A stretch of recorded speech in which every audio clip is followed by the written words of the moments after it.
నిన్న జన్మలో బయటికి తీసుకెడితే నా చెవిలో ఏలే చంపేవే. అంత మాట అనకండి.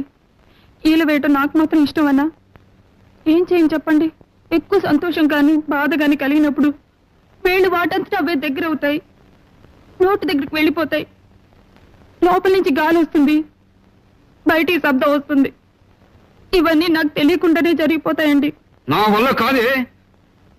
ఏలేసే పెళ్ళాన్ని ఏలుకోలేను. ఇవాళ రేపో వకీల్ గారిని కలిసి నీకు విడాకులు ఇచ్చేస్తాను. అంటే ఏంటండి? కోర్టు వారు నీకు నాకు ఇక ఏ సంబంధం లేదని కాగితం ఇస్తారు. అది